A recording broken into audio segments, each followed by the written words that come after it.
Look at that. That's new. I've never owned an air compressor before. I've used one before. When I lived at my parents' house, my dad had one, but I've never owned one before, and I've been hooking this thing up.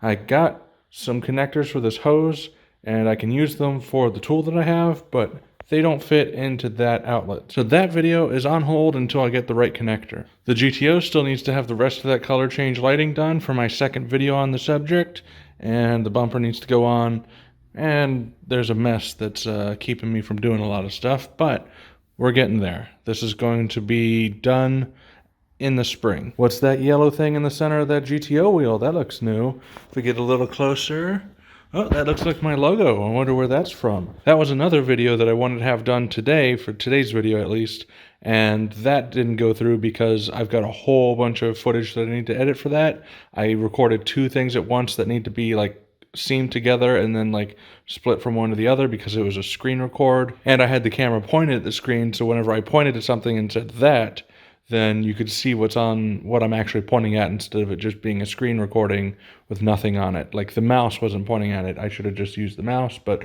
I was like, I should just record by hand so I can just point at it.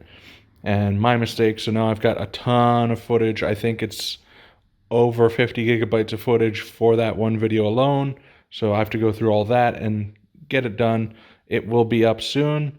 Just not this week, and that's why I'm doing this stalling video where I'm showing you all the cool stuff to keep you from unsubscribing. So I'm really looking forward to having air tools. I've gotten by doing so much work without this, and it would have been so much easier, faster to use this, but I didn't have it, so I had to do it the hard way. And while it's nice to show that kind of thing without using the expensive tool, there are some jobs where I would have preferred to just get it done sooner, like the strut mount on the GTO. The nut on the top of that was a pain, and it would have been nice to just be able to use an impact wrench and vroom, it's off. There's going to be stuff coming out for the 4Runner too. This thing needs running boards to make it easier to get in and out, and it looks cooler that way. This is Cars Simplified, so you know I'm going to be replacing everything with LEDs. Got a ton of fun stuff planned for it. I just need to get the parts. What I do have some parts for is that GTO. So let's take a look in the basement of all the stuff that I've got ready already in my hand for the GTO. So in this part of the video, the printer is going to be running. That's going to be the noise you hear in the background. It's currently printing the center cap for the GTO wheels, and it's the last of the 4. And since no one really watches these update videos anyway, I'll give you a sneak peek of the wheel center caps. It's got my logo on it. Looks pretty cool. The video I'm going to make is going to explain how I went from the OEM one to a design to an updated design, and then put my logo on 3 different layers, I think. 2 or 3 different layers. See, the hair, glasses, and beard are at the same level, and the skin is a little lower, and then the outline is the lowest. So these are the trunk lift supports. I've had these for a long time. I just never got around to changing them, and what's stopping me from installing these right now is that I've heard that when you have that trunk problem where you press the trunk button and it doesn't pop up all the way, part of that could be this. So I want to have a battery in the car that works so it'll actually do something when I hit the button, and I don't currently have any batteries that I can throw in there and just use to make that video. So that is something that I could do soon, but I need to get a battery for the GTO.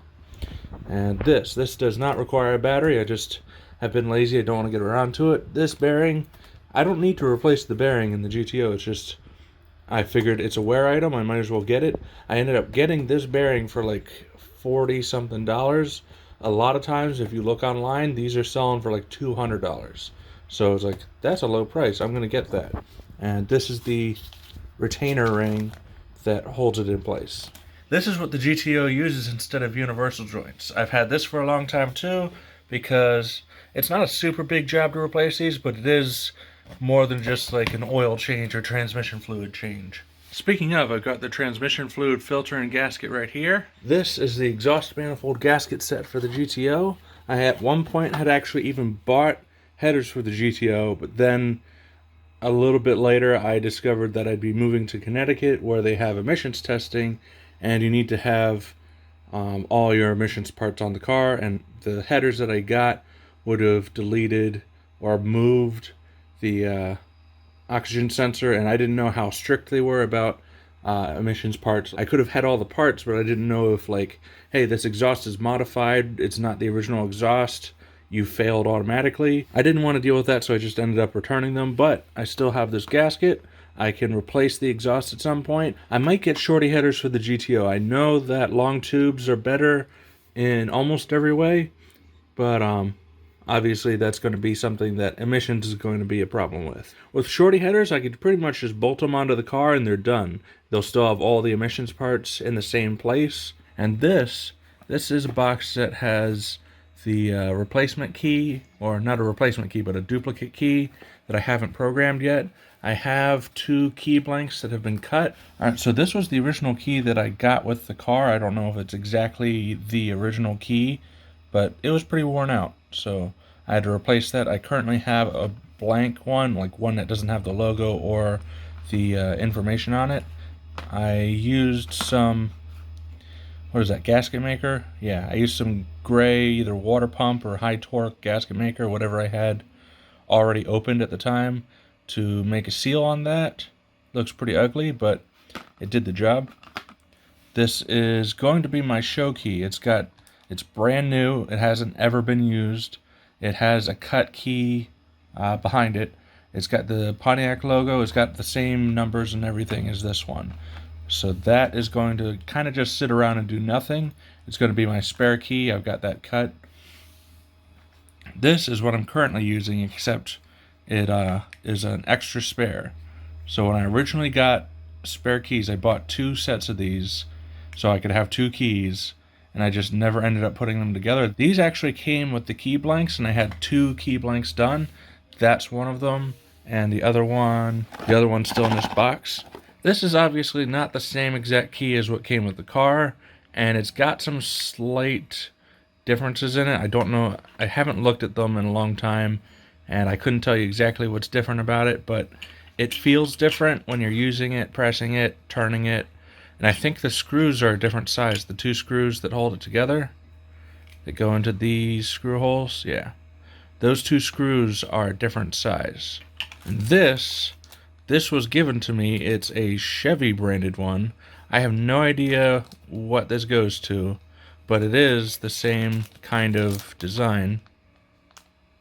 It'll work, but I just don't know. Maybe there was a year that the Corvette used this? I don't know. Actually, there was a version of this Holden that ended up being a Chevy. I don't remember what areas it ended up in, but like, it's weird that I ended up with this. I imagine the Chevy version of the car has the lowest production numbers out of all of them, so that might be kind of rare. Or maybe there was a super common Chevy that actually did use this key. If you know what Chevys used this key fob, let me know. Oh, I almost forgot, I've got this brake light switch. This is the AC Delco one, which, according to pictures online, is the only one that has this guide around the connectors.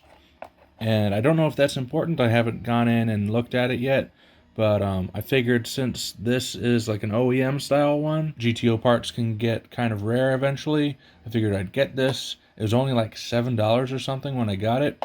Once I replace this part, I'll be able to take the old one apart and make a better, more thorough how a brake light switch works video. And there's a valve cover gasket set. I wanted to get that so when I take a look at the valves, I'll have a new gasket to replace the old one. But I would also like to maybe do some valve train modifications, so that would be handy for that. I'll have to think about if I want to just make sure it works just right, or if I want to improve it in some way. But either way, I have this on hand. I won't have to worry about getting it.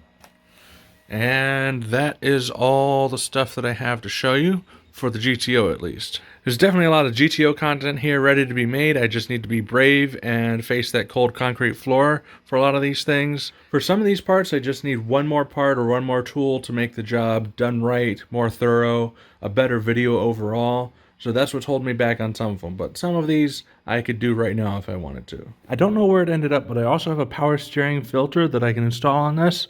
Probably going to put it right about here or somewhere further down this line. But it's just a little filter made out of metal. You can cut this, put it in line. It's super easy to install. I just need to figure out where I put it. Oh, and there's also this floor jack that I've been wanting to make into a video.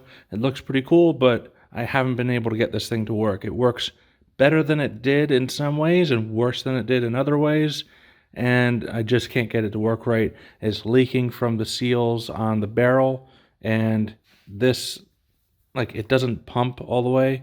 I'll push down like halfway and it'll do nothing. See, there's that much movement that's just wasted movement.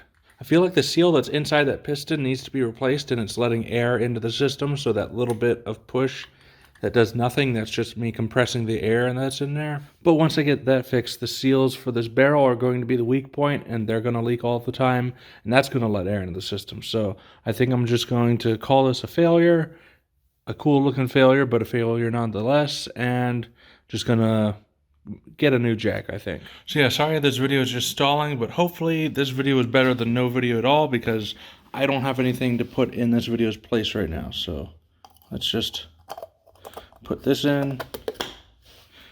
That looks pretty cool. Thanks for watching. Hope to see you in the next Car Simplified video.